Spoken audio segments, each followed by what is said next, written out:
بسم اللہ الرحمن الرحیم۔ شروع کرتا ہوں اللہ کے پاک نام سے جو بہت بڑا مہربان نہایت رحم والا ہے۔ دوستوں، بہنوں، بھائیوں، بزرگوں، السلام علیکم ورحمۃ اللہ وبرکاتہ۔ تاریخ اسلام میں ہم نے جو سلسلہ شروع کیا ہے اسلامی جنگجوؤں کی سیرت کا، اس میں ہم طارق بن زیاد کی داستان جاری رکھے ہوئے ہیں، اور آج اس کی 18 نمبر قسط ہے جس میں ہم آپ کو خوش آمدید کہتے ہیں۔ تو دوستوں، 17 نمبر قسط میں کل ہم بیان کر رہے تھے کہ میدان کارساز ہے، میدان تیغ زنی کا میدان ہے، جس میں رومیر اور طریف بن مالک ایک دوسرے پر حملہ آور ہو گئے تھے۔ تھوڑی دیر تک دونوں ایک دوسرے پر ہلکے پھلکے وار کرتے ہوئے ایک دوسرے کو آزماتے رہے، پھر آہستہ آہستہ ان کے حملے اپنے عروج اور اپنے فراز کی طرف بڑھنے لگے، یہاں تک کہ دونوں نے ایک دوسرے پر بڑھ چڑھ کر حملے کرنے شروع کر دیے تھے۔ دونوں کی تلواریں اور ڈالیں بری طرح ایک دوسرے سے ٹکراتے ہوئے شور اور چنگاڑ پیدا کرنے لگی تھی۔ رومیر نے کئی بار طریف بن مالک کو چکمہ دے کر اپنی ڈال اس کے سر یا چھاتی پر مارنے کی کوشش کی تھی، لیکن طریف بن مالک نے ہر بار اس کی کوشش کو ناکام بنا کر رکھ دیا تھا۔ دوسری طرف طریف بن مالک کے حملوں میں بھی تیزی اور تندی آ گئی تھی۔ وہ رومیر پر ہولناک حملے اور وار کرنے لگا تھا۔ لمبا ملبا طریف بن مالک کے خطرناک وار رومیر کے لیے ویرانوں کی دلدل جیسی بھیانک کیفیت اور سرابوں کے سلسلوں کی طرح خطرناک اور معیب صورت اختیار کرنے لگے تھے۔ تھوڑی دیر تک میدان میں خوب رومیر پر حملے کرنے کے بعد طریف بن مالک نے اسے بھی روجر کی طرح اپنے آگے لگا لیا تھا، اور وہ اپنے سامنے الٹے پاؤں بھاگنے اور پیچھے ہٹنے پر مجبور کرتا ہوا اسے بھی روجر کی طرح اس شاہ نشین کی طرف لے آیا جس پر ہسپانیہ کے بادشاہ عطیشہ اور اس کے اہل خانہ بیٹھے ہوئے تھے۔ شاید طریف بن مالک عزم کر چکا تھا کہ وہ رومیر کو اس سے محبت کرنے والی اکیلما کے سامنے زیر اور مغلوب کر کے رکھ دے گا۔ شاہ نشین کے قریب آ کر تخت کے سامنے آ کر جہاں پہ صاحب بیٹھے تھے، رومیر نے جب دیکھا کہ اسپانیہ کا بادشاہ عطیشہ اور اس کی بیٹی اکیلما اور دیگر اہل خانہ اسے طریف بن مالک کے سامنے پسپا ہوتے ہوئے بڑے غور اور فکر مندی کے ساتھ دیکھ رہے ہیں، تو اس موقع پر رومیر نے اپنے آپ کو سنبھالا، اپنی ساری توانائیوں کو جمع کرتے ہوئے اس نے اجالوں کا رنگ اختیار کیا اور طریف بن مالک پر وہ اللہ میں بھڑکتے انگاروں کے شور اور بے پناہ طوفانوں کی روانی کی مانند حملہ آور ہونے لگا تھا۔ لیکن رومیر کو اداسی ہوئی، کیونکہ اس نے دیکھا اس کے ساتھ ساتھ طریف بن مالک نے بھی اپنے حملوں میں خوفناک اور بھیانک تیزی اور روانی پیدا کر لی تھی۔ اس موقع پر اسپانیہ کے بادشاہ عطیشہ بھی بڑے المناک سے اس مقابلے کا جائزہ لے رہا تھا۔ اس نے دیکھا کہ طریف بن مالک جانے کن منزلوں کی طلب میں ریڑھ اڑاتی لو کی طرح رومیر پر حملہ آور ہو رہا تھا۔ اس کے چہرے پر حوصلوں کے ذہن اور استقلال کے جذبے تھے، اور اس کے انداز سے ایسا لگتا تھا جیسے وہ رومیر کی ذات کی وحدت کو ان گنت اکائیوں میں بانٹ دینے کا عزم کر چکا ہے۔ دوسری طرف عطیشہ نے یہ بھی دیکھا کہ طریف بن مالک کے تیز اور خوفناک حملوں کے سامنے رومیر کی حالت کچھ اس طرح ہو رہی تھی جیسے اس کی جبین غبار آلود، اس کا ذہن ریزہ ریزہ اور اس کا دامن ہستی خاک آلود ہوتا جا رہا ہے۔ اس کی حالت سے یوں لگ رہا تھا جیسے تھوڑی دیر تک اس کی ہونٹ مقفل، اس کی زبان پتھر اور اس کا جسم سنگ ہو کر رہ جائے گا۔ اسپانیہ کے بادشاہ عطیشہ کے خیالات کا تانا بانا اچانک بکھر کر گیا تھا، اس لیے کہ اس موقع پر طریف بن مالک نے ایک زوردار تکبیر بلند کی تھی، اور پھر اس نے یک بارگی اپنی تلوار اور ڈھال کے ساتھ رومیر پر کچھ اس انداز میں حملہ کیا تھا کہ رومیر کی تلوار اس کے ہاتھ سے چھوٹ کر دور جا گری تھی۔ اس کے ساتھ ہی طریف بن مالک نے اپنی ترچھی اور چوڑے پھل والی تلوار کی نوک رومیر کی گردن پر رکھ دی تھی۔ شاہ نشین اور اس کے آس پاس اب خاموشی، سکوت اور تداسی طاری ہو چکی تھی۔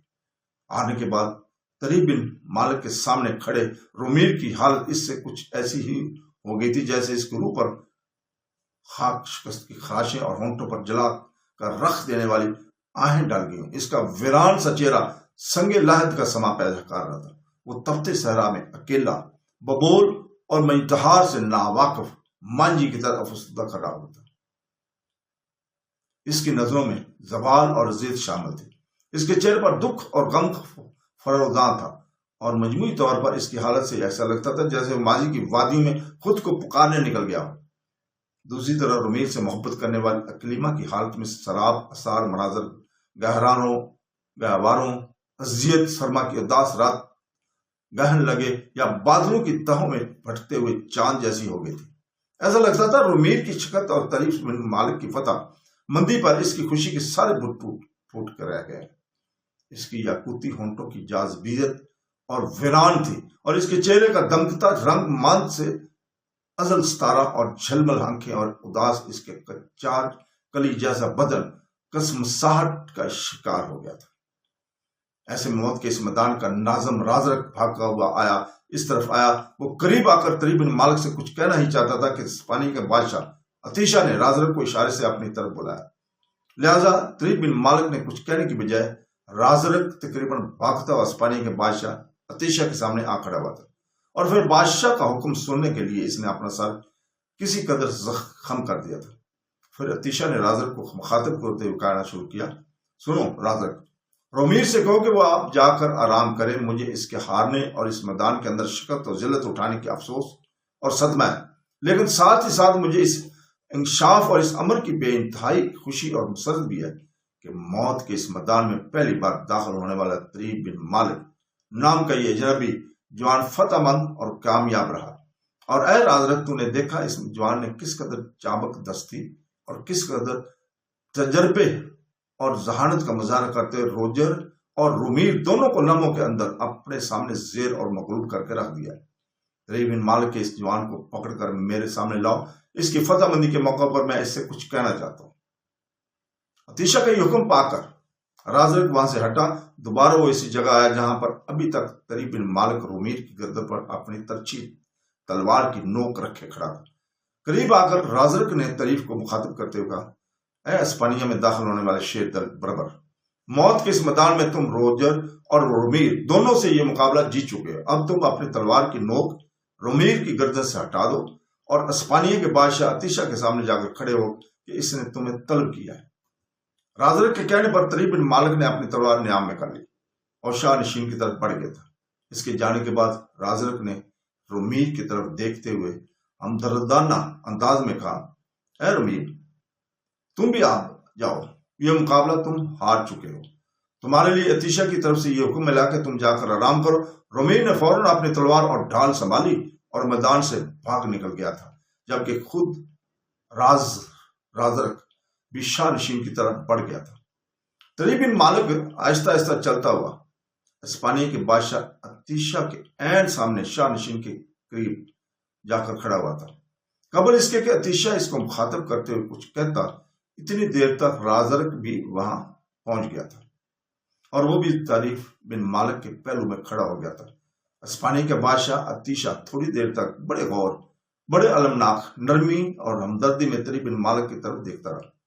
پھر اس نے مخاطب کرتے ہوئے کہنا شروع کیا، اے ابن مالک، موت کے اس میدان میں تم نے ثابت کر دیا ہے کہ تم جرتوں کا ایک جوش اور توانوں کا تلاطم برپا کر دینے والے جوان ہو۔ تم نے اپنے دونوں مد مقابلوں کو قدم قدم پر اندیشے اور نفس میں شگستی کی آنچ پا کر رکھ دی تھی۔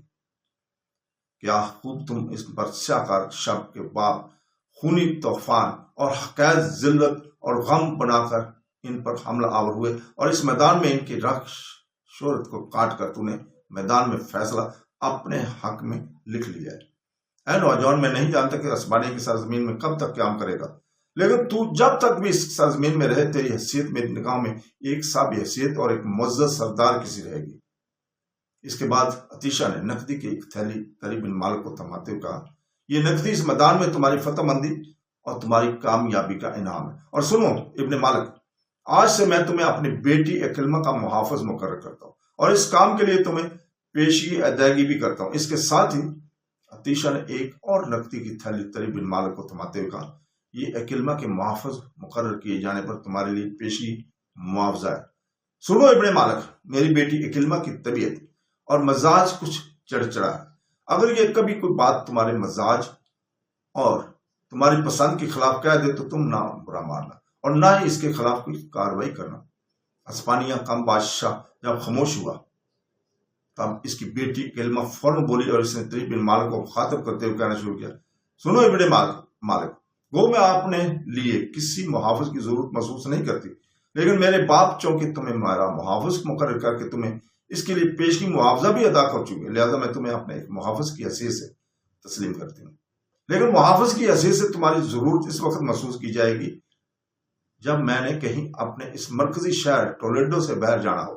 اس وقت سفر میں ایک محافظ کی حیثیت سے تم میرے ساتھ رہو گے، ورنہ اس شہر کے اندر کہیں جانے کے لیے میں تمہاری ضرورت محسوس نہیں کرتی۔ ایک محافظ کی حیثیت سے تمہیں میرے قریب شاہی محل میں رہنا چاہیے، لیکن تم ٹولیڈو کے شاہی محل میں نہیں رہو گے جہاں تمہاری موجودہ رہائش ہے، وہیں پر تم رہو گے، اور جب تمہاری ضرورت محسوس کیا جایا کرے گی تمہیں وہاں سے بلا لیا جائے گا۔